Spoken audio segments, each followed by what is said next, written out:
A hospitalidade é uma prática exercida em todo o mundo antigo, principalmente pelo povo judeu. Se nós observarmos na Bíblia, aqueles que violaram o princípio da hospitalidade foram punidos pelo próprio Deus. Êxodo capítulo 17 nos mostra Deus dizendo a Moisés que exterminaria Amaleque e toda a sua descendência pelo que fizeram a Israel no deserto.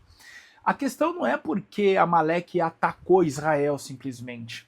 A questão aqui, para Deus ter jurado exterminar a memória de Amaleque de sobre a terra, é porque entre os povos nômades havia o princípio de cooperação, de ajuda, de hospitalidade a outros que adentrassem o seu território. Amaleque, com os ataques empreendidos contra Israel, recém-chegado ao deserto, expressou somente a sua falta de empatia, a sua falta de hospitalidade. Então, o Senhor Deus jurou exterminá-lo porque ele quebrou um princípio da época. Os judeus também foram ensinados por Deus a serem hospitaleiros. A primeira razão é porque eles deveriam agir com igualdade com aqueles que hoje eram o que eles foram antes, escravos. Então, eles não deveriam maltratar o escravo, mas eles deveriam tratar com amizade o escravo. Eles também deveriam receber muito bem o estrangeiro, uma vez que esse, estando tão perto assim do povo de Deus, teria muito mais possibilidade de conhecer o Deus de Israel. Se eles então não fossem hospitaleiros, os estrangeiros não iriam desejar viver entre eles, e logo o propósito da escolha de Deus por Israel cairia por terra. Que a razão de Deus ter escolhido Israel foi para que eles fossem luz entre os gentios, uma ponte de salvação. Através deles o Senhor queria alcançar os povos. Então, ao saberem o que Deus estava fazendo entre o povo de Israel, esses estrangeiros viriam de todas as partes. Por isso o Senhor disse que eles deveriam ser bem recebidos. O princípio da hospitalidade foi seguido à risca pelos judeus, não somente por ser uma lei, mas também porque eles entendiam que muitos, ao invés de receberem em suas casas pessoas, receberam anjos sem saber que eram anjos. Então qualquer pessoa queria ter o privilégio de poder hospedar um anjo de Deus. É por isso que em algumas parábolas de Jesus nós vimos o princípio da hospitalidade sendo assim exercido de maneira deliberada e até despreocupada. Por quê? A hospitalidade fazia parte da vida daquela gente. Era muito comum, mesmo sem conhecer o viajante, só pelo fato da noite estar chegando, abrir as portas da sua casa e oferecer moradia. Observe então que a Bíblia nos mostra que esse costume também passou a ser observado pela igreja primitiva. Aos Hebreus, capítulo 13, versículo 1, o escritor diz aos seus leitores: não se esqueçam da hospitalidade. Com isso, então, a igreja primitiva foi fortalecida nesse princípio, em não abandonar a hospitalidade. É exatamente sobre isso que nós vamos falar. O tema da lição de hoje é a autenticidade contra uma fé morta. Eu sou o pastor Lucas Gomes, professor e superintendente de escola dominical, também professor de hermenêutica. Estou aqui para auxiliar você a preparar a sua próxima lição. Pegue caneta e papel. Essa aula ela é um pouco difícil, por isso eu sei que você está aqui e eu também estou aqui para te ajudar. Eu quero já agradecer aos muitos irmãos, principalmente aos professores dos jovens, que têm nos assistido em todo o Brasil. Quero aqui abrir um espaço para você colocar nos comentários de onde você é. Eu gostaria muito de saber onde estamos chegando.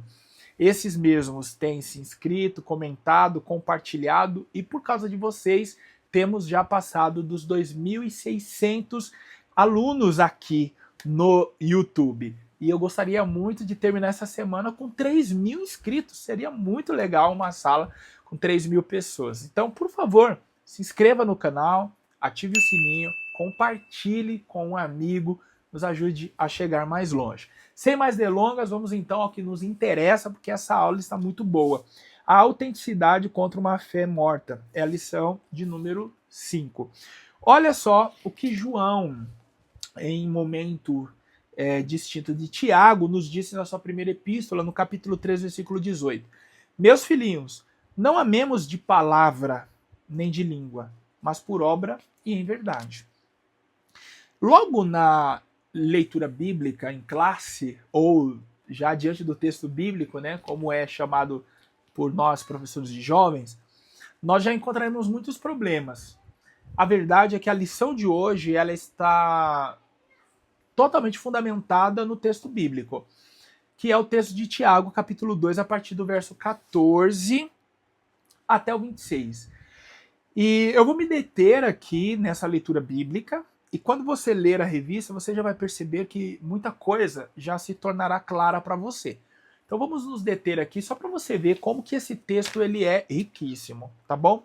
Depois eu pego algumas coisas aí pontuais da lição e eu te mostro como organizar os conceitos do texto bíblico, né, ou da leitura bíblica em classe, na lição. O primeiro tópico nos fala sobre os perigos de uma fé improdutiva. O segundo tópico, a evidência da fé por intermédio das ações. E o terceiro tópico, Abraão e Raabe, exemplos de uma fé viva. Vamos lá, vamos ler o texto bíblico. Tiago 4:14. Meus irmãos, que aproveita se alguém disser que tem fé e não tiver obras? Porventura a fé pode salvá-lo? Seria legal você começar a próxima aula perguntando assim para os seus alunos: a fé é suficiente para salvar? Eu acredito que 100% deles irão dizer que sim. E talvez somente aqueles que já leram a lição responderão: opa, não é suficiente para salvar. Por que essa pergunta e essa resposta? Quando nós lemos aos Efésios, capítulo 2, nós vimos Paulo deixando bem claro que a fé é suficiente para salvar. Quando ele escreve aos Gálatas, ele também deixa muito claro que a fé é suficiente para salvar. Primeiro vamos entender o que estava acontecendo com Paulo, do porquê ele estava dizendo que a fé era suficiente para salvar. Primeiro aos Gálatas existe um grupo lá que passou a ser chamado de judaizantes. Eram irmãos que acreditavam que a fé em Jesus para salvar não era suficiente. Ou ainda o contrário, Jesus não era suficiente para salvar. Mas, sim, atrelado à fé a Cristo, era necessário o cumprimento de muitos rituais, ou todos os rituais da lei de Moisés. Então, a princípio eram judeus que queriam impor aos gentios que estavam chegando na igreja a circuncisão, a guarda do sábado, entre outras coisas. Paulo então resolveu escrever para esses irmãos combatendo isso, dizendo que as obras nesse contexto não seriam úteis para a salvação. Por quê? Nesse momento se entendia obras como méritos, como ações necessárias para a salvação. Porque é isso que se entendia no judaísmo. Quando um judeu circuncidava seu filho, guardava o sábado, levava o animalzinho dele lá no templo para ser sacrificado, o judeu entendia que através daquilo ele estava sendo salvo. Mas, na verdade, a salvação ela nunca foi pelas obras, a salvação ela foi pela fé. Aqueles que mesmo dentro do judaísmo, cumprindo todos os rituais, acreditavam que a sua salvação não estava naquele ato, mas a sua salvação estava em Deus, esses foram justificados, esses foram salvos. E aí nós podemos falar de Davi e dos profetas do Antigo Testamento, outros reis, e enfim, e pessoas anônimas que não têm o seu nome apresentado nas Sagradas Escrituras. Então, guarde isso, todo aquele que mesmo em meio aos rituais mosaicos acreditavam que a salvação não estava no ato, mas estava em Deus, esses tiveram a sua fé justificada. Foi o caso de Abraão, que foi salvo antes de todos os rituais da lei de Moisés. A lei de Moisés veio 500 anos depois. No entanto, 500 anos antes, Deus já estava salvando. Aos Gálatas, no capítulo 3, Paulo disse bem assim: prevendo as Escrituras que os gentios iriam se salvar pela fé, pregou Deus o evangelho a Abraão. O que Paulo está dizendo com isso? Anterior à lei, anterior a todos os costumes, Deus salvou um homem pela fé que não praticava esses costumes. Então, Paulo está dizendo que todos os costumes e as obras que poderiam ser realizadas dentro do judaísmo não eram suficientes para salvar, porque se fosse assim, todos os judeus teriam sido salvos e dispensaria então a morte do nosso Senhor Jesus. Tendo Cristo morrido, foi para provar que o homem sozinho não tinha condições ou meios de se salvar. Então Cristo fez por nós aquilo que não tínhamos condições. Então, dentro desse contexto, a salvação não depende das obras. A fé é suficiente. Então, quando eu creio que Cristo fez o que eu não poderia fazer, eu sou salvo na pessoa bendita de Jesus. Ficou claro isso? Se ficou, por favor, deixa seu like aí. Eu quero ver essa aula com o maior número de likes, porque assim eu entenderei que você me compreendeu. Deixa o like aí, tá bom? Vamos lá. Agora vamos para a segunda explicação, que é a que nós encontramos aqui no versículo 14 de Tiago, quando ele pergunta: a fé é suficiente para salvá-lo? Aí ele segue dizendo assim, ó: e se o irmão ou a irmã estiverem nus e tiverem falta de mantimento cotidiano, e algum de vós lhe disser: ide em paz, aquentai-vos e fartai-vos, e lhe não derdes as coisas necessárias para o corpo, que proveito virá daí? Aí ele diz assim, ó: assim também a fé, se não tiver as obras, é morta em si mesmo. Então, o que Tiago aqui está querendo nos explicar? Tiago está falando com um tipo de leitores que aceitaram a Cristo e estavam sendo negligentes no atendimento aos necessitados. Olha só como o contexto é totalmente diferente da carta aos Gálatas. Tiago está escrevendo para um grupo de irmãos que aceitaram a Cristo pela fé, no entanto, estavam sendo negligentes quanto ao atendimento aos necessitados. Então, viam pessoas famintas e os deixavam famintos. Viam pessoas desabrigadas e os deixavam desabrigados. Viam pessoas nuas e as deixavam nuas. Não faziam nada. Então, Tiago aqui não está questionando o processo da salvação, mas está questionando as pessoas que se dizem salvas. Espera aí, você foi salvo e não se compadece por aquele que sofre?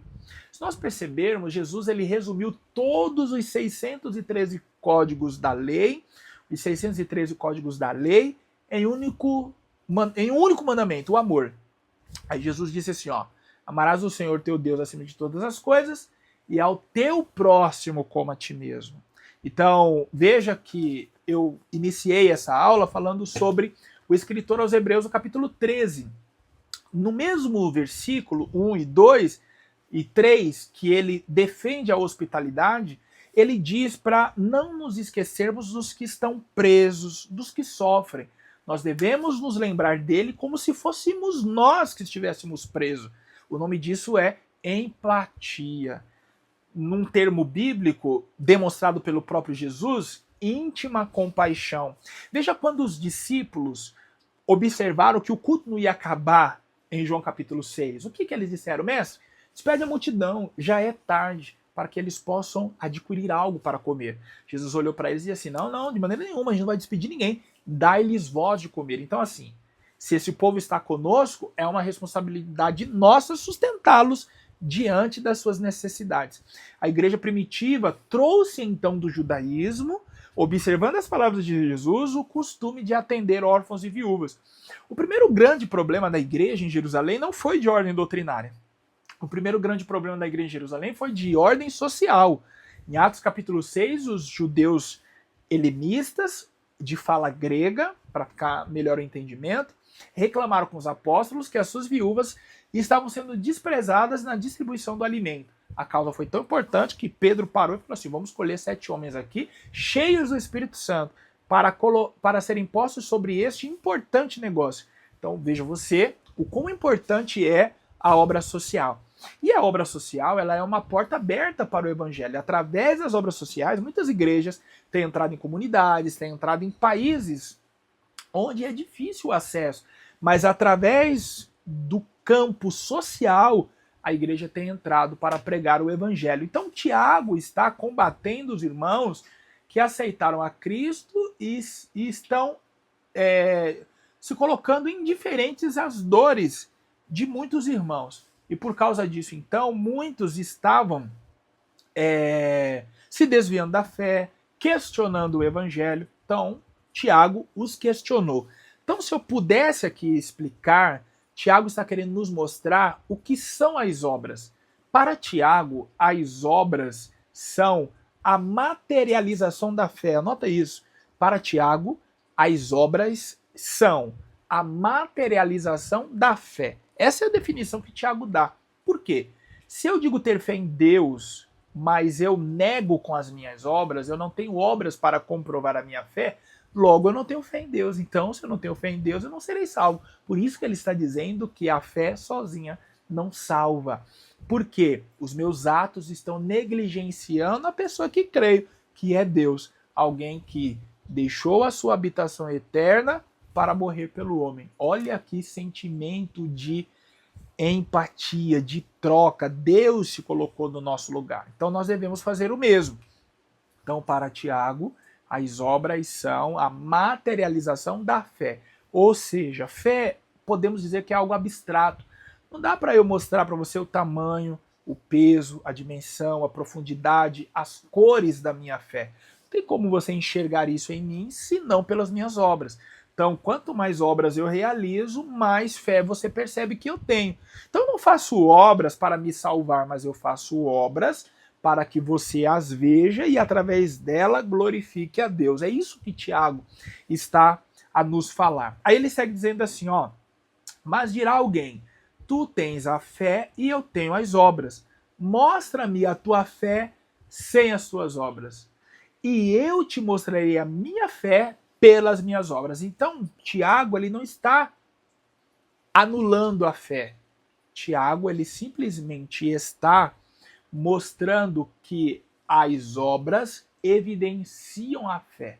A fé pode ser apresentada através das obras. Aí ele segue dizendo assim, ó, tu crês que há um só Deus, fazes bem, também os demônios o creem e estremecem.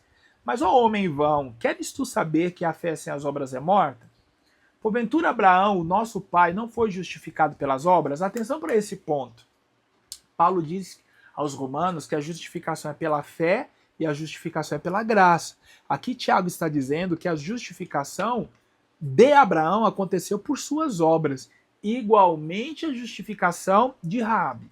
Deixa eu te explicar, porque durante a história da igreja foi entendido por alguns, principalmente Martinho Lutero, que a carta de Tiago deveria ser retirada do cânon das Sagradas Escrituras, porque ela contradizia todos os ensinos do apóstolo Paulo. A verdade é que não contradiz os ensinos do apóstolo Paulo. Vamos entender então.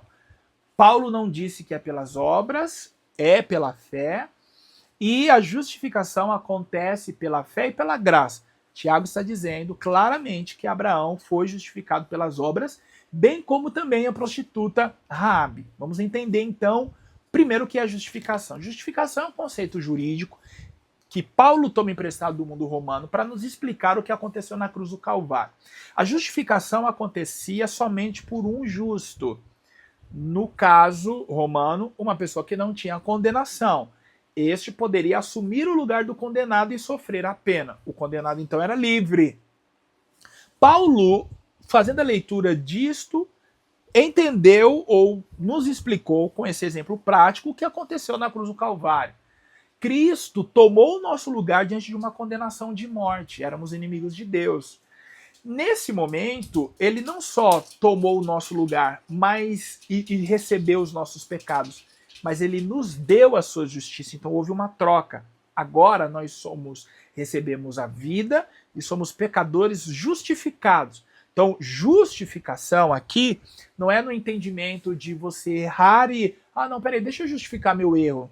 Não, justificação aqui não é explicação de algo que aconteceu. Justificação aqui é em que sentido?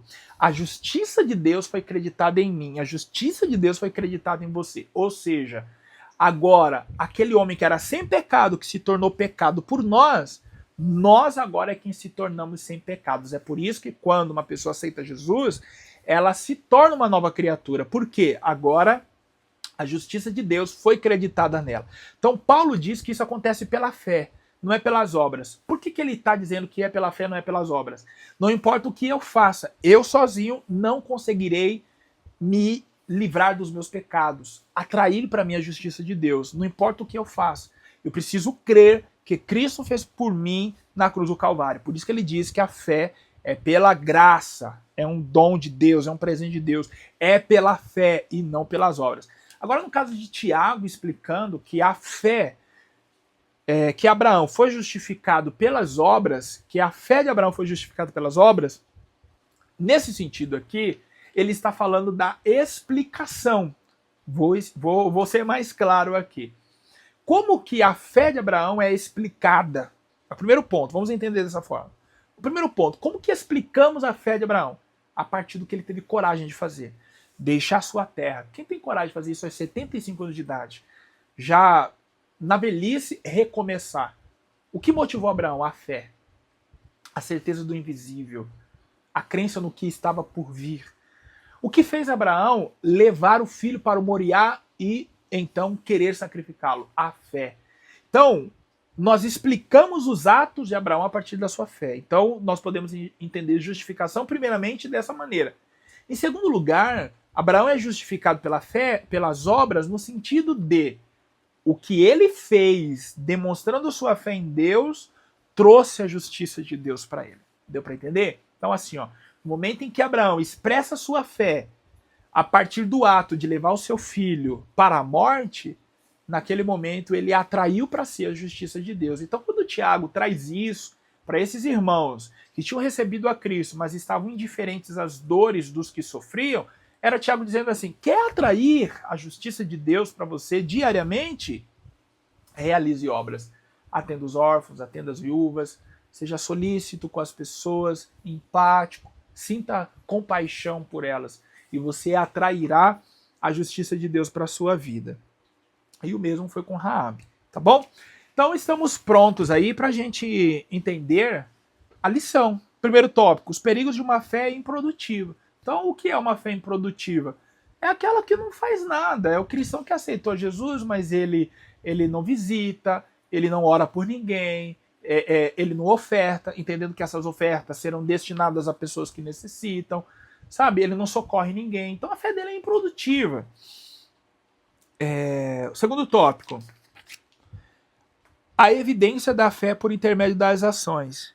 E aí nós temos aqui então o amor em ação, a obediência em ação. Então quando eu realizo obras, quando eu atendo os necessitados, eu estou cumprindo a palavra do Senhor. Então eu estou mostrando que eu fui transformado por essa palavra. Deu para entender? Então se eu não as realizo, eu não fui transformado pela palavra, logo eu não sou salvo.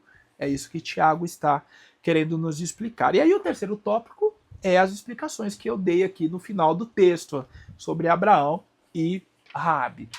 Olha, é tranquilo, tá? É difícil a partir do momento que você percebe Paulo falando uma coisa e Tiago aparentemente falando de outra.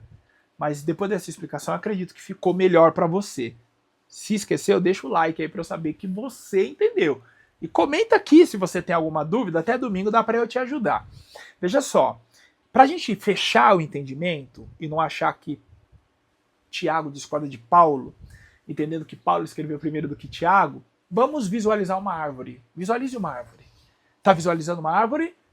Tronco marrom, viçoso, grosso, cheia de folhas. Ok.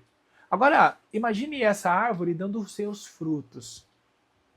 Esses frutos nos provarão a qualidade da árvore. Se os frutos forem bons, confirmarão a qualidade da árvore, que quem plantou já sabia que tinha. Quando nós falamos sobre o estudo de Paulo, a mensagem de Paulo de que a salvação é pela fé, a justificação é pela fé, entenda essa mensagem como o tronco da árvore. Ou seja, essa mensagem é central na fé cristã. Agora, quando Tiago entra, ele está contribuindo. Veja a mensagem de Tiago como os frutos dessa árvore. É como se Tiago dissesse assim: se você é salvo, haverá evidências. Então, como que eu sei que aquela árvore é uma macieira? Por causa das maçãs. Como eu sei que é uma videira? Por causa das uvas. Como eu sei que é uma oliveira? Por causa da azeitona. Então, como eu sei que você é salvo? Por causa das suas obras. Você demonstra a partir delas a obra de transformação de Cristo na sua vida.